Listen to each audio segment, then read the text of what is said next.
welcome to this explainer. What if I told you that the most powerful healing drinks on the planet weren't whipped up in some modern high-tech lab? What if they were actually poured into clay cups thousands of years ago by some of the healthiest civilizations to ever walk the earth? Today, we're going to uncover how 20 ancient biblical drinks were actually clinically potent functional medicines hiding right in plain sight. We spend an absolute fortune on modern supplements, but as you'll see, these ancient texts were already prescribing specific beverages that science now proves can fight inflammation, balance blood sugar, and heal your gut on a cellular level. To make this super easy to digest, we've organized these 20 fascinating drinks into 6 clear sections: the original medicine cabinet, tonics for the gut, heart, and blood sugar, fighting infection and inflammation, ancient energy and nourishment, and finally, how we can actually reclaim this ancient wisdom today. All right, Section 1, the original medicine cabinet, or where theology actually meets pharmacology. Let's look at how these ancient rituals were grounded in real, observable science. Take Psalm 51, for example, where it says, "Purge me with hyssop and I shall be clean." Now, for centuries, people thought this was just a nice spiritual metaphor. But get this. Modern researchers actually analyzed hyssop tea and found it contains carvacrol and thymol. These are literally 2 of the most potent natural antiseptics known to science. The ancient priests weren't just performing a ceremony, they were applying a genuine antimicrobial. The theology was real, but so was the pharmacology. And then we have raw honey dissolved in warm water. You know, the ancient world didn't just use it because it tasted sweet. It was an active gut healer. Raw honey actually contains specific bacterial defense mechanisms, things like hydrogen peroxide generating enzymes and defensin 1 proteins. When you stir that into clean, warm water, these compounds stay highly active in your digestive tract. They actively hunt down and reduce populations of harmful bacteria like H. pylori, which we know causes stomach ulcers. It was basically the original functional beverage sitting right there in the pantry. Moving right along to Section 2, tonics for the gut, looking at the ancient microbiome. Long before anyone was throwing around the word microbiome, ancient healers were already expertly cultivating it. If you think barley is just a chunky soup ingredient, think again. Barley water was essentially the ancient world's ultimate gut tonic for hardworking people. When you simmer whole barley, it releases a powerful soluble fiber called beta-glucan right into the water.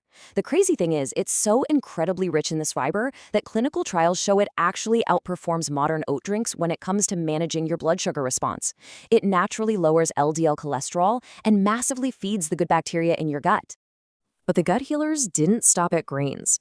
When you hear about the land flowing with milk and honey, they definitely weren't talking about pasteurized cow's milk from a carton. It was fresh goat's milk. And this matters because goat's milk contains A2 casein, which is a protein that causes way less inflammation in the gut. Plus, it's loaded with real natural probiotics. They also used to soak flax seeds overnight to extract this anti-inflammatory, gel-like mucilage packed with omega-3s. It acted like a physical shield, literally lining and protecting the intestinal tract. Now, this is where it gets incredibly cool. Look at how these everyday seed teas map perfectly onto modern science. These were valued so highly they were actually tithed as currency. Cumin was used to stimulate bile for sluggish digestion. Mint provided menthol, which perfectly relaxes the smooth muscle of the intestinal wall, a real game changer for IBS. Coriander worked on neural receptors to physically calm the gut. And dill seed tea, it provides a compound called carvone, making it literally one of the oldest and most effective medicines in human history for soothing severe infant colic. All right, Section 3, heart and blood sugar. Let's see how the ancient world practically managed blood sugar and protected their hearts without a single modern pharmaceutical. Ever wonder why pomegranates were carved into ancient temple pillars and woven into priestly robes? Well, it wasn't just for decoration. Its fresh juice contains unique polyphenols called punic allergens. When your gut breaks these down, it produces highly anti-inflammatory metabolites known as urolithins. And modern science shows that urolithins actively reduce arterial wall thickness, improve elasticity, and lower blood pressure. To put that into perspective, it actually outranks red wine, green tea, and blueberry juice combined when it comes to healing concentration.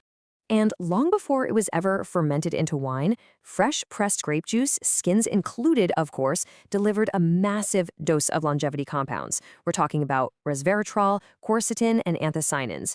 Drinking this fresh, unfermented juice directly activated what we call sirtuins. Think of sirtuins as your body's deep-cleaning cellular repair proteins. It significantly reduced oxidative stress right inside the cardiovascular system.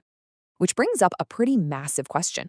Without continuous glucose monitors or fancy sports drinks, how on earth did ancient armies and prophets handle extreme exertion in that desert heat while keeping their blood sugar stabilized? Well, they actually had two brilliantly effective strategies. Prophets used fig leaf tea, brewed from the dried leaves of the fig tree, to physically slow down glucose absorption in the gut.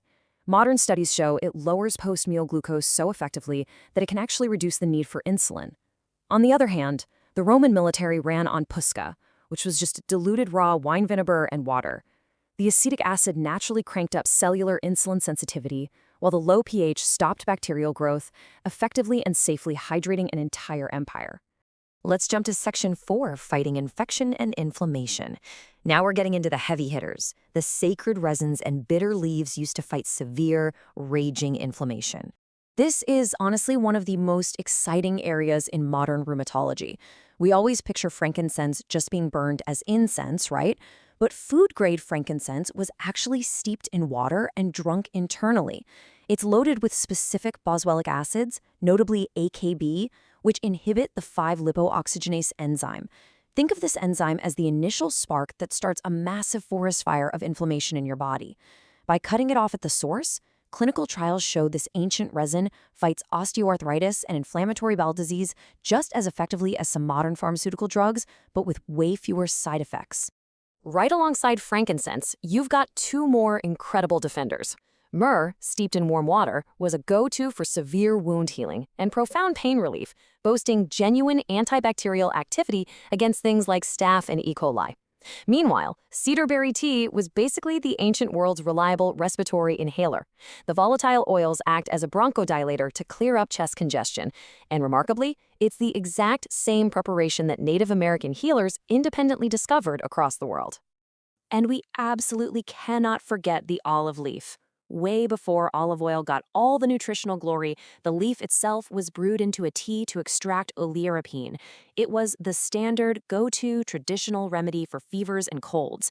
It demonstrates profound antiviral effects, acts as a powerful blood pressure regulator, and to this day, it remains one of the most potent antioxidants in the entire plant kingdom. Okay, moving to Section 5, ancient energy and nourishment. How exactly did they sustain life and energy in such harsh, unforgiving desert environments? Well, they needed completely different types of fuel depending on what they were doing. Fresh date palm juice gave them an instant mineral-buffered cellular energy hit. Click natural sugars paired perfectly with potassium and tannins to protect the gut. Contrast that with traditional soaked almond milk. Now, unlike the watered-down commercial almond water we buy in cartons today, this traditional prep retained all the full fats, vitamin E, and highly bioavailable calcium. It provided deep, steady nourishment without spiking blood sugar. But when you combine simmered carrot pods with wild honey, you get an absolute powerhouse of a survival food. Scholars actually believe this was the exact diet of John the Baptist in the wilderness, and it is brilliant. You get 50% natural sugars for instant energy, perfectly counterbalanced by 40% dietary fiber to keep the gut completely regulated. Throw in the condensed tannins and the antimicrobial defense of the raw honey, and you've got a flawless survival diet in just 2 ingredients. Finally, Section 6, reclaiming ancient wisdom. Because let's be real, information without application is just entertainment. Let's look at how we can practically extract this science for our lives today. The golden rule here is that quality matters enormously. A highly processed, pasteurized imitation just is not going to work. That cute bear-shaped honey bottle on the supermarket shelf, it's missing all the living enzymes. The commercial grape juice, stripped of its polyphenols. You absolutely need pure, raw, food-grade sources to actually experience the clinical benefits we've been talking about. If you want to keep all those delicate antimicrobial and anti-inflammatory compounds perfectly intact, just follow this simple playbook. First, source pure, raw ingredients. Second, steep them in warm water, never boiling, because boiling water literally destroys the live enzymes in things like raw honey. And finally, consume them consistently. Treat them exactly as they were intended, as highly functional cellular medicine. As we wrap up this explainer, I want to leave you with this thought. Modern clinical science has completely validated that these ancient texts weren't just guessing. The mechanisms are proven, the history is incredibly rich, and the natural pharmacology is absolutely undeniable. Your ancestors left the blueprint right there in plain sight. So from the frankincense water to the powerful sea teas, which of these ancient healers will you reclaim today to transform your own health? Think about it and start brewing.